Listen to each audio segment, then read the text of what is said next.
Salut, c'est Seb. Alors aujourd'hui, écoute, je te propose de répondre à une question qui revient régulièrement, c'est de savoir si la France me manque, oui ou non, et si oui, quoi. En réalité, tu le sais peut-être si tu me suis maintenant, ça fait quasiment 8 ans que je suis parti, bientôt 8 ans, ouais, effectivement, et je suis passé de Paris 15, en fait, Paris 15e, donc dans un coin qui était quand même plutôt sympa, voilà, j'étais pas au fin fond de la banlieue ou au fin fond de la Creuse non plus, à un endroit qui était les plages de Thaïlande. Donc évidemment, quand tu fais cette transition-là, tu as assez peu de regrets, à tel point d'ailleurs que je suis rentré en tout et pour tout 3 jours en France, vraiment, et encore une fois contraint et forcé pour des questions de papier, des papiers que je ne pouvais pas faire autrement que d'aller signer moi-même en réalité. Sinon, j'ai revendu des appartements que j'avais en France, j'ai fait par procuration, je ne me suis pas déplacé, mais là, c'était pas possible en réalité. Donc, la seule raison qui m'a poussé à rentrer en 8 ans, effectivement, c'est ça. Et pour te dire, eh bien non, la France ne me manque pas particulièrement pour plusieurs raisons. Alors déjà parce que ma vie en France, elle était sympathique, hein. Je crache pas dans la soupe, tu vois, j'habitais dans le 15e à Paris. C'est quand même plutôt un coin qui est sympa quand, voilà, pour profiter de la vie parisienne, si tu as un petit peu de budget.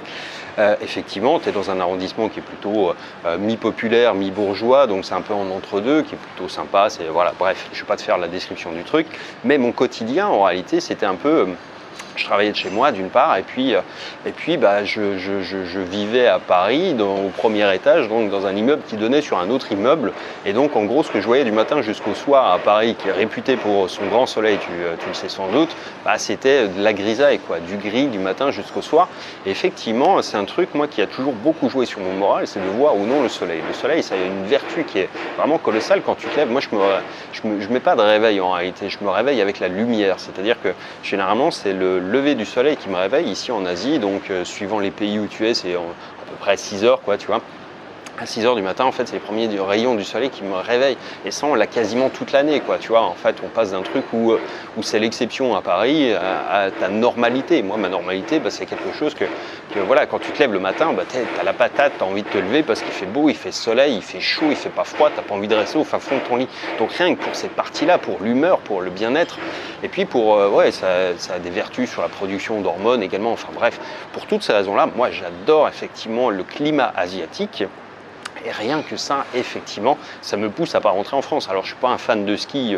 J'ai eu beaucoup trop de neige en Bourgogne quand j'étais môme. Je me suis un peu fadé le bus le matin à l'attendre quand il y avait la neige. Des fois, il venait pas parce qu'il y avait trop de verglas, etc. Bon, bref, tout ça, en fait, ça m'a profondément gavé pendant des années. Donc, le ski, c'est pas pour moi.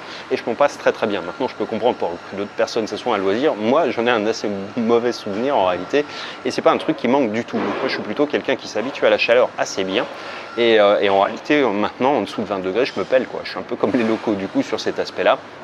Je souffre encore un peu de la chaleur quand on passe la barre des 35-40, mais je me suis quand même assez bien acclimaté. L'autre aspect, en fait, de ma vie, de mon quotidien, bah, tu le vois derrière moi, ça c'est mon bureau, en fait. Tu vois, je suis passé d'un bureau dans un appart à maintenant, je peux, et c'est ce que je fais régulièrement, c'est je passe un mois à un endroit, un mois à un autre endroit, et je peux choisir, en fait, mon bureau. Tous les jours, je change, je me déplace, et je choisis plutôt des endroits comme ça pour bosser. Donc c'est plutôt, tu vois, un cadre qui a rien à voir avec un appartement fût-il bien passé, mais dans le 15e à Paris, par rapport à ce que, voilà, moi encore une fois, j'aime bien bosser avec des arbres, une piscine, tu peux avoir un thé, tu vois, un petit déj, machin, enfin bref, tu peux vraiment, encore une fois, profiter d'un confort qui est vraiment au quotidien essentiel pour moi. Après ça, effectivement, bah, quand tu es basé en Asie, comme moi c'est mon cas, tu peux accéder à une variété de pays pour 1 heure de vol. Tu vois, en fait, moi je pars en week-end au Vietnam, toi tu pars peut-être en Normandie ou tu vois à côté de chez toi. Moi à côté de chez moi, c'est la Thaïlande, le Cambodge, le Vietnam, la Malaisie, le Laos, la Birmanie, enfin tu vois, tout ça, c'est à 1 heure de vol. Donc en réalité, pour moi, mes week-ends, je les passe plutôt comme ça, à des coûts qui n'ont rien à voir. C'est-à-dire qu'un billet d'avion, ça va te coûter, allez, 50, 100 balles maximum aller-retour. Je parle en dollars, hein. Donc tu vois, 50, 70 euros pour faire un aller-retour, et les logements sur place au Vietnam, enfin dans tous les pays que je viens de te citer, c'est parce que tu vas payer dans un resto, quoi. C'est pratiquement le prix d'un resto en France. Enfin, c'est même moins cher qu'un resto en France, suivant les endroits où tu as, évidemment. Donc, tu vois que l'idée, en fait, c'est que aujourd'hui, j'ai une qualité de vie vraiment sur laquelle j'ai beaucoup travaillé parce que Parce que la vie est courte, j'en ai déjà parlé de ces parties-là. Et puis effectivement, quand tu aimes la diversité, la chaleur, et puis quand tu veux pouvoir t'offrir sans te ruiner, voilà, un style de vie vraiment à part entière, l'Asie c'est génial pour ça. C'est une partie du monde qui est une des plus safe entre guillemets malgré tout. Enfin, tu peux te promener à peu près partout avec un Mac, tu vois, avec une cam, enfin bref, avec 2000 balles sur le dos et évoluer dans des pays où le salaire moyen c'est 100-150 $ sans avoir peur de te faire détrousser, quoi. Bon, je dis pas que ça arrive pas, mais en réalité beaucoup moins que ce qu'on pourrait penser, quoi, finalement. Donc c'est vraiment une partie du monde qui est géniale pour ça, c'est que tu peux beaucoup voyager, tu peux voir beaucoup de diversité, tu as accès à de la bouffe qui est généralement de bonne qualité, qui est réputée dans le monde entier, à quelques exceptions près comme celle des Philippines par exemple. Mais au-delà de ça, en fait, tu as voilà, vraiment un cadre de vie qui est génial. Donc c'est pour ça que je ne regrette pas la France, c'est que mon quotidien, en fait, en France, j'avais un peu tendance à le subir et il me rendait malheureux et accessoirement, je faisais un peu comme tout le monde, je partais en week-end, etc. avec mon ex-femme et donc voilà, on avait une vie qui était un peu la vie normale des gens en France qui ont un boulot la semaine et qui profitent un peu des vacances et des week-ends, quoi. Aujourd'hui, en fait, j'ai plutôt tendance à avoir un quotidien qui est extrêmement agréable et c'est pour ça que j'ai pas besoin d'attendre les vacances, j'ai pas besoin d'attendre les week-ends parce que je me les fais quand je veux. Et tu vois, à vrai dire, quand tu bosses dans des endroits comme ça, c'est pas vraiment du travail, quoi. Tu vois, je me pose, je fais une vidéo, après je vais me déplacer, je vais prendre un autre thé dans un petit café que j'aime bien aussi et je me balade en ville un petit peu comme ça. Et suivant, après, quand j'en ai un peu marre d'être à un endroit, bah, je change de ville tout simplement et ou de pays. Donc c'est un truc qui est vraiment un mode de vie qui est à part entière, mais qui est tourné vers quelque chose qui te convient.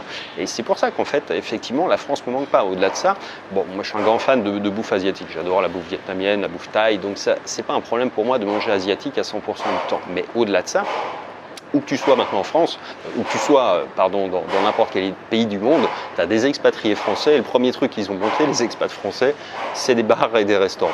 Donc tu auras toujours, où que tu sois, à peu près n'importe où dans le monde, et je ne connais pas d'exception jusqu'à présent, un resto français à minima. Ici, on en a quelques-uns, voilà, on a de très bons restos, qui sont pas chers en plus, enfin tu vois, tu vas bien manger pour 10 $, alors qu'en France, tu vas bien manger, mais pour 30, quoi.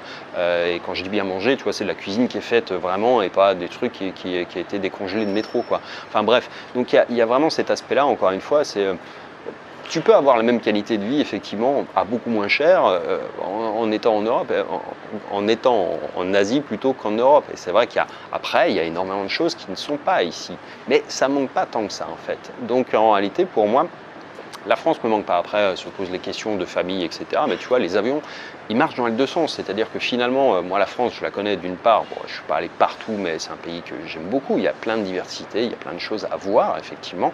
Et tu peux passer ta vie, effectivement, à crapahuter en France sans quasiment arriver à faire le tour. Mais ce n'est pas le propos, en réalité. Parce qu'ici aussi, tu peux le faire, d'une part. Et après, c'est une question d'affinité avec les pays, avec ce que tu veux faire, avec plein de choses. La mentalité, encore une fois, en Asie, est beaucoup plus légère. Ici, on ne parle pas tant de ça, de terrorisme. Alors je sais que c'est une préoccupation maintenant légitime, on entend beaucoup en France, mais tu vois, tout le côté un peu du quotidien pesant de l'Europe, en fait, ici, n'existe quasiment pas. Donc en réalité, on est dans une espèce de petite bulle où finalement tu es très préservé, c'est-à-dire que si tu vas pas lire les infos, si tu passes assez peu de temps sur Facebook et si tu n'allumes pas les trucs comme les chaînes info continues ou un truc à la télé française que tu peux regarder en replay d'ailleurs, soit dit en passant, bah, tu vas être quasiment pas averti de ces trucs-là, tu vois, tu as assez peu de trucs qui t'impactent. Donc c'est vrai que ça te met un peu à l'abri, ça te met dans une bulle, ça te met dans un environnement que tu choisis de contrôler à 100%. C'est vrai qu'aujourd'hui c'est ça, j'ai l'impression en fait d'avoir le plein contrôle de ma vie, ce qui n'était pas forcément le cas en Europe où tu es un peu plus dans l'idée, enfin moi j'ai un peu plus l'impression de subir le climat, subir ma vie sédentaire, subir un peu voilà, le fait de ne pas pouvoir bouger quand je voulais, enfin toutes ces choses-là, le climat, et, bon, bref, je ne refais pas tout le détail, mais tu vois l'idée c'est en fait d'avoir d'un côté vraiment quelque chose qui te permette de vivre comme tu l'entends, selon tes propres critères, ce qui te fait plaisir. Tu vois, si tu aimais le ski, tu pourrais, par exemple, même en étant en Asie, tu peux aller faire du ski, tu peux aller en Corée, tu peux aller en Australie, tu peux aller à plein d'endroits. Et en fait, au Japon, c'est possible de faire du ski, quoi, comme en France. Bon, moi, c'est pas mon cas, mais j'ai des potes qui le font. Ceci étant, voilà, après, c'est une question, encore une fois, de choix, de possibilité. Alors, la possibilité, c'est parce que j'ai fait le choix que ça le soit possible dans ma vie de tous les jours. C'est-à-dire que j'ai une activité que j'ai choisi de développer pour que ça puisse m'autoriser à avoir ce style de vie. C'est pas quelque chose, effectivement, quand tu es salarié, c'est pas un truc que tu vas pouvoir réaliser de la même manière. Sauf à trouver un boulot en Asie, Mais là encore, ton boulot en Asie, tu vas avoir une vie de salarié en Asie, quoi. C'est-à-dire que tu vas être moins bien payé. Bon, certes, tu auras moins de contraintes, tu vas pouvoir plus en profiter, mais tu n'auras jamais que les week-ends et les vacances, quoi. Donc tu rentres un peu dans une dynamique qui est différente. Là, ce dont je parle, effectivement, c'est essentiellement accessible à des entrepreneurs, à des retraités, à des gens qui ont des moyens d'avoir un emploi du temps qu'ils choisissent, tout simplement. Donc c'est vraiment, encore une fois, pour ça que ma vie aujourd'hui, elle est à peu près sur mesure et qu'elle me convient parfaitement et que l'Europe, la France en particulier, me manque pas parce que tu vois, tous les trucs qui peuvent te manquer, tu peux les avoir. Les gens peuvent venir te voir, ça coûte pas cher de prendre un billet d'avion aller-retour, puis les gens vont être contents de venir découvrir un pays, tu vois, qui fait rêver tout le monde. Ils n'auront peut-être pas l'occasion de voir souvent. Toi, tu peux te transformer un peu en guide parce que tu as plein d'endroits que tu as déjà visités, que tu as aimé, que tu aimerais partager avec tes proches aussi. Donc c'est possible de le faire comme ça. C'est même mieux parce que tu vois, c'est rentrer en France, voir les gens chez eux, finalement ça n'a rien d'exceptionnel, mais les revoir en fait, les faire venir, les accueillir dans un endroit qu'ils considèrent eux comme paradisiaque et toi qui est plutôt un bon guide, ça fait encore une fois une expérience, un bon moment à partager ensemble. Donc c'est ça la différence vraiment fondamentalement. Après pour les produits français, si tu aimes le Ricard, les clopes, les machins, les trucs, enfin on trouve tout ça ici. On trouve dans certains supermarchés des produits français qui viennent de Casino notamment, on distribue beaucoup ici, donc tu trouves à peu près, on a même la vie claire, pour tout te dire. Donc, tu vois, des boulangers français, on en a. Alors, on a Kaiser qui est très très bien implanté en Asie et jusqu'au Japon maintenant. Enfin bref, on a tout ce qu'il faut vraiment sur les produits. Et puis, ce que tu peux pas trouver, tu peux le faire livrer, quoi, en réalité. Donc, il n'y a pas vraiment de choses, encore une fois, qui me manquent dans le sens où je peux réincorporer dans mon quotidien, ou faire venir en fait tout ce qui me manquerait éventuellement. Mais bon. Je bois plus de vin, je bois plus d'alcool du tout, donc du pain j'en mange effectivement quand tu es ici, tu as une tendance à changer un peu ton alimentation aussi, encore que tu n'es pas obligé, mais disons que c'est plus cohérent, et puis effectivement tout ça fait que tu te coules un peu dans une vie qui est totalement différente. Donc ma conclusion là-dessus, eh bien écoute, non, ça me manque pas. Ça me manque pas et j'ai l'occasion de discuter quand même avec des proches et puis des clients, etc. Donc j'ai une vision un peu de l'Europe qui est certes un peu négative au sens où je connais un peu toute la situation politique, économique et puis toutes les problématiques sécuritaires maintenant et que tout ça en fait je trouve ça assez peu engageant pour me donner l'idée de rentrer en réalité. Donc voilà pour cette petite mise au point sur la vie d'expat en réalité et je te propose de faire bientôt une vidéo pour savoir si toi aussi tu serais fait pour cette vie justement. D'ailleurs, mets-moi en commentaire, ça m'intéresserait de savoir quelles sont tes questions que tu te poserais, quels sont les freins pour lesquels aujourd'hui tu partirais pas. Est-ce que tu as peur qu'il y ait des choses en particulier qui te manquent, que tu ne trouverais pas? Est-ce que le climat t'as peur, qu'il fasse trop chaud? Est-ce que t'es trop addict au pain ou j'en sais rien? Enfin, fais-moi un petit commentaire là-dessus, moi ça m'intéresse de savoir et j'intégrerai ça dans ma prochaine vidéo où je te parlais justement d'expatriation. En attendant, je t'invite à t'abonner à la chaîne si ce n'est pas fait, à mettre un pouce bleu si tu as trouvé ça intéressant et puis à télécharger éventuellement mon guide, mes différents guides sur l'Asie si tu ne l'as pas encore fait. Et je te dis à très bientôt dans la prochaine. Ciao!